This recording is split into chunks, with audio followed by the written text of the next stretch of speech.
हमने सबसे पहले कौन सा मंत्र बोला? और गायत्री मंत्र में मैंने एक बात कही कि हम इसमें परमात्मा से क्या मांगते हैं, तो आप लोग कुछ बता नहीं पाए। तो हमने बाद में बोला धियो योनः प्रचोदयात्। क्या बोला हमने? धियो योनः। बस ये मान लीजिए कि जो हम गायत्री मंत्र में मांगते हैं वो इसी लास्ट वर्डिंग में छिपा हुआ है। धी कहते हैं संस्कृत में बुद्धि को। किसको कहते हैं? जोर से बोलो। और पता लगा कि हम परमात्मा से कह रहे हैं कि परमात्मा ये जो मेरी बुद्धि है, इसका मतलब बुद्धि परमात्मा ने हम सबको दे करके भेजा है। अच्छा, हमें ही दी है परमात्मा ने बुद्धि या पशु पक्षियों को भी दी है? जोर से बोलो। पशु पक्षियों को भी दी है। लेकिन पशु पक्षियों किसी विद्यालय में जा सकते हैं क्या? पढ़ सकते हैं क्या? मैथ को, इंग्लिश को, साइंस को, कंप्यूटर को, फिजिक्स को, केमिस्ट्री को पढ़ सकते हैं क्या? ये सौभाग्य भगवान ने किसे दिया? जोर से बोलो। हमें दिया, मनुष्य को दिया। और मनुष्य किसे कहा? जब इसकी परिभाषा पूछने लगे तो वहां एक परिभाषा आई, मत्वा कर्माणि सिव्यति सा मनुष्य। जो मनन पूर्वक, चिंतन पूर्वक अपने कार्यों को करता है वो मनुष्य है। इसका मतलब भगवान ने बुद्धि पशु पक्षियों को भी दी है। आप ये मत सोचना कि वो बिना बुद्धि के हैं। अगर आप कुछ चीजें उनकी देख लो तो आप लोगों को आश्चर्य होगा, वो आपसे भी ज्यादा बेहतर है कि परमात्मा ने मनन करने की, चिंतन करने की क्षमता मनुष्य को प्रदान की। बुद्धि तो भगवान ने सबको दी है। जब हम अपने घर से निकले तो मुझे भ्राता जी बता रहे थे कि एक कल्चर यहाँ कुछ गांव में आज भी ऐसा है कि गायों को, भैंसों को स्नान कराने के लिए, नहलाने के लिए तालाबों पर ले जाते हैं। ले जाते हैं ना? आपके यहाँ भी ले जाते हैं? चलो फिर तो आप समझ जाओगे। तो वहां पर पता लगा, चलो जो बड़ी गायें हैं, बड़ी भैंसें, वो तो बहुत लंबे काल से तालाब में नहा रही हैं तो उन्हें आदत है। लेकिन मान लीजिए किसी गाय का 2 दिन का बच्चा है, 3 दिन का बच्चा है, और अगर उस 3 दिन के बच्चे को तालाब के पास ले जाएंगे और उसे तालाब के अंदर, ध्यान रखिएगा, हम पता लगा भेजने का प्रयास करेंगे तो 3 दिन का बच्चा डूब जाता है या तैर जाता है?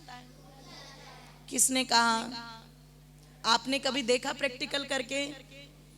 नहीं देखा ना? तो जब तक किसी बात का पता ना हो तब तक उस बात पर कोई भी प्रतिक्रिया देनी 3 दिन का बच्चा बेटे डूबता नहीं है, तैर जाता है। 3 दिन का पशु का बच्चा जो है वो डूब करके मरता नहीं, वो तैर जाता है। ठीक है? उसे तैरना किसी ने सिखाया नहीं, पर उसे स्वाभाविक वो जान पता है, वो आता है, वो तैरता है। तो अब आप विचार करना कि पता लगा हम लोगों को कि पशुओं को कुछ चीजें बतानी या सिखानी नहीं पड़ती। उन्हें जितना ज्ञान चाहिए, जितनी चीजें चाहिए, वो सब भगवान ने दे करके भेजा है। लेकिन हम लोगों को सिखाना पड़ता है, बताना पड़ता है, सब चीजें करनी पड़ती है ना? तो भगवान ने बुद्धि उन्हें भी दी है और भगवान ने बुद्धि मनुष्य को भी दी है। अच्छा, आपको ही दी है या पूरा जो ये गांव है इसको भी दी है? पूरे गांव को ना। बच्चों की तरफ कर दो ये पंखा, बच्चों को हवा लग जाएगी तो वो बिल्कुल आराम से बैठेंगे। ठीक है? अभी चलो सभी बच्चे ध्यान से सुनेंगे बेटे। तो भगवान ने बुद्धि तो सबको दे करके भेजा है। ठीक है? अब आप विचार करना, यहां पर बैठे हुए बच्चों को ही बुद्धि दी है या सबको दी है बुद्धि? अच्छा, जितने हरियाणा प्रांत में रहते हैं उन्हें बुद्धि दी है या पूरे भारतवासियों को? अच्छा, भारत वालों को बुद्धि दी है या अमेरिका वालों को भी? अमेरिका वालों को दी है या ऑस्ट्रेलिया वालों को भी? अच्छा, पाकिस्तान वालों को भी बुद्धि है क्या? अच्छा, उन्हें भी है? भाई क्या बात है, ये तो बिल्कुल भी पक्षपाती नहीं बैठे। भगवान करे तुम सारे बच्चे संसद में चले जाओ तो झगड़ा ही खत्म हो जाए, हैं, भारत पाकिस्तान का।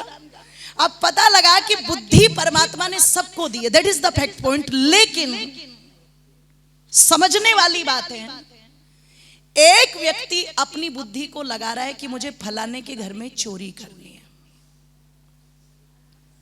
बुद्धि तो उसके पास भी है, पर उसने लगाई कहां? चोरी में। अब मुझे कैसे उस घर में घुसना है, फिर कौन सी अलमारी होगी, फिर कौन सा ताला तोड़ना पड़ेगा, फिर जब मैं चीजें चुराऊंगा तो मैं भागूंगा कैसे, फिर मुझे पुलिस से कैसे बचना है, कानून व्यवस्था से कैसे बचना है। मतलब पूरा दिमाग, अपनी पूरी एनर्जी, पूरी फोर्स उसने लगाई, लेकिन किस दिशा में? गलत दिशा में। एक आतंकवादी भी बुद्धि लगाता है।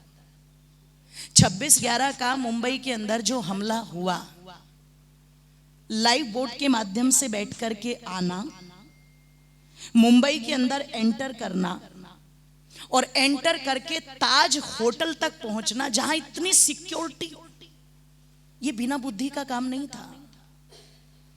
कसाब जैसा, अजमल कसाब जैसा एक टेररिस्ट जो रेलवे स्टेशन पर गया और धनाधन लोगों को लेकर के भून रहा है, आपको क्या लगता है वो पाकिस्तान से बिना बुद्धि के आ गया? बुद्धि तो है, दिमाग तो पूरा लगाया। जब उनकी उस तह में जाने की कोशिश की तो वो कोई 1-2 दिन की तैयारी नहीं थी, वो तैयारी उनकी वर्षों की तैयारी थी। वर्षों से प्लानिंग कर रहे थे, कहां से घुसना है, कैसे घुसना है, कैसे टेररिस्ट अटैक करना है। बुद्धि तो वो भी लगा रहे हैं। बुद्धि तो जब किसी की कोई गर्दन काटता है तो ध्यान रखिएगा, बुद्धि तो वो भी लगाता है। बुद्धि तो जब कोई किसी को दगा देता है वो भी लगाता है।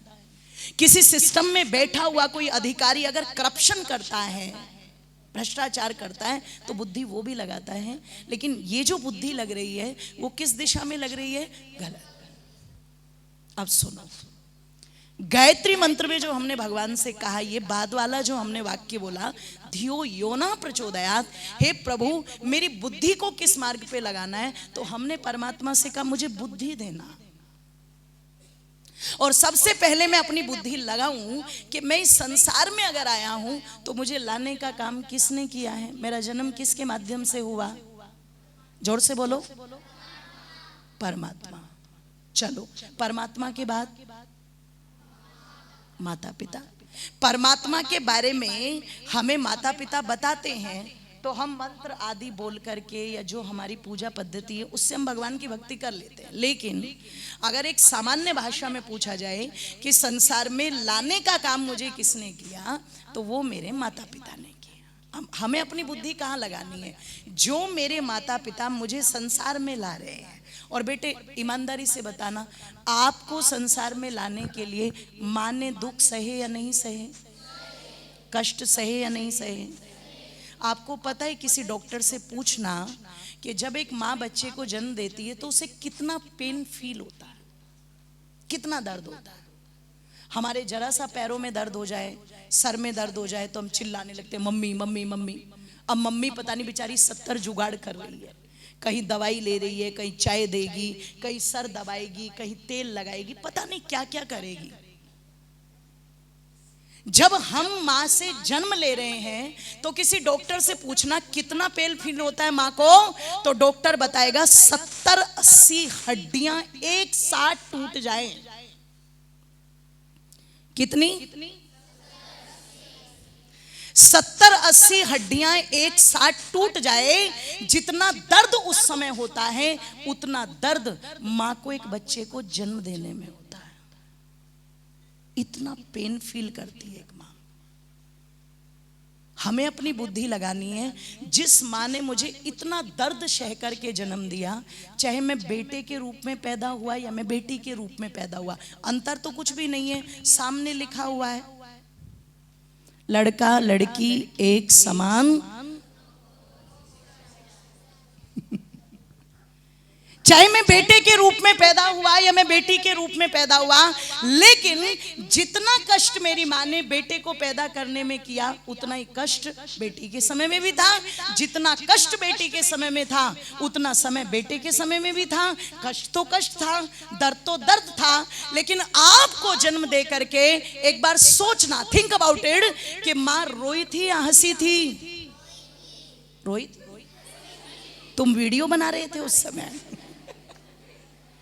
आपको जन्म देकर के मां रोई नहीं। जैसे उस डॉक्टर के कानों में घर वालों ने कहा होगा करके, या दाई माँ ने कहा होगा, तुम्हें बधाई हो, तुम्हारे घर बेटा हुआ है, तुम्हारे घर बेटी हुई है, मां अपना सारा दर्द भूल गई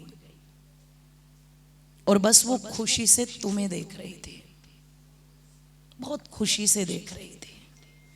उसके लिए चाहे उसे कितना दर्द कितना दुख सहना पड़ा, पर वो दुख के साथ, पीड़ा के साथ नहीं, खुशी के साथ तुम्हें देख रही थी। अब बेटे मैं कह देती हूँ, बुद्धि कहाँ लगानी है? जिस माँ ने इतने कष्ट सह करके मुझे जन्म दिया और मुझे मुस्कुरा करके देखा, मैं भी ये वचन लेता हूँ, मैं भी ये वचन लेती हूँ, उस माँ की आंखों में कभी भी आंसू आने। अब बच्चे जब माता पिता के अनुकूल व्यवहार करते हैं, अच्छा व्यवहार करते हैं, बेटियां जब कुछ अच्छा अचीव कर ले, बेटे कुछ अच्छा अचीव कर ले, तो माँ तब भी मुस्कुराती है, तब भी हंसती है, खुश होती है। लेकिन जरा सा किसी ने आकर के कह दिया तुम्हारी बेटी वहां खड़ी हुई थी, तुम्हारी बेटी आज उनके साथ थी, तो ये माँ के लिए सुख की बात नहीं होती, ये माँ के लिए दुख की बात होती है। आप चिंतन करना, बस बुद्धि कहाँ लगानी है? मेरे माध्यम से ऐसा कोई भी काम ना हो जाए कि मेरे माता पिता को शर्मिंदगी उठानी पड़े। ये तो मैंने एक जन्म के दुख की बात की है, इसके आगे की तो पूरी कथा कर दूं मैं, अगर कोई कहे तो। एक माँ पर ही इतनी बड़ी कथा हो सकती है कि जन्म देने में जिस जननी ने हमें इतना कष्ट सहन किया, उसके बाद तो पता लगा वो हमारे लिए जागी, हमारे लिए उसने अपनी नींदें खराब की, हमारे लिए पता नहीं उसने कितनी तकलीफ सही, उसने सब कुछ सहा और हमें पाला पोसा बड़ा किया, और फिर हमारे पिता ने सब कुछ किया। और जिस दिन हम अपने पैरों पर खड़े हो जाएं और अगर हम उन्हीं माता पिता को चुटकी बजा करके बोलने लगे तुमने हमारे लिए किया ही क्या है, तो सोचो उनके दिल पर क्या बीतेगी।